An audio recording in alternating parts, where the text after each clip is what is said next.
Now, as we reported, several communities were flooded today due to the heavy rains associated with Tropical Storm Elsa. We have team coverage of what happened across the island today, beginning with Javon Keys, who was in Bull Bay, St. Andrew.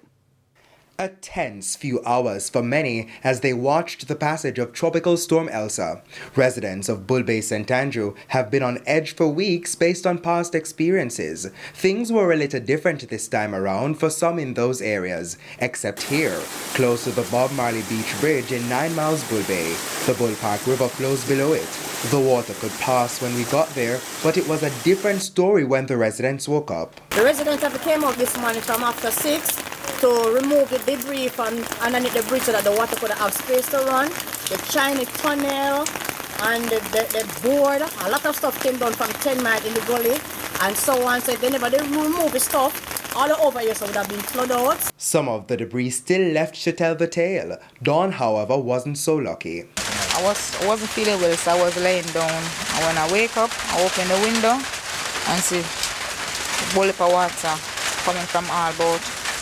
House flood out, yard flood out again. With the help of other residents, she was able to remove some items and a channel for the water to escape was created. We then went further east to 10 miles. Here, some of the China Harbour Engineering Company checked material for the Southern Coastal Highway project was located. The pipes which blocked the Bob Marley Beach Bridge washed from here. The Bridle Tom River as well as the Bull Park River, they both converge in this area. Now, as you can see, there are articles of construction put in place by the team putting together this highway, but the residents have been concerned as the water has taken away some of the equipment and parts of their land.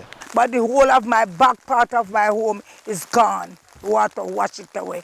So I don't know what next to do. I pack up my things, the whole place is under water. You're not seeing half of the things that were there. Most of it is washed away already.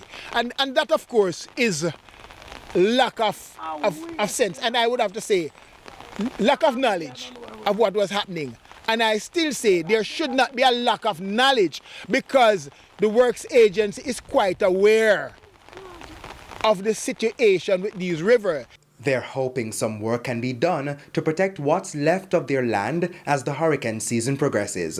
While the rain eased when we left the community, other areas were still inundated. This is Pondside Road in Bull Bay, St. Andrew.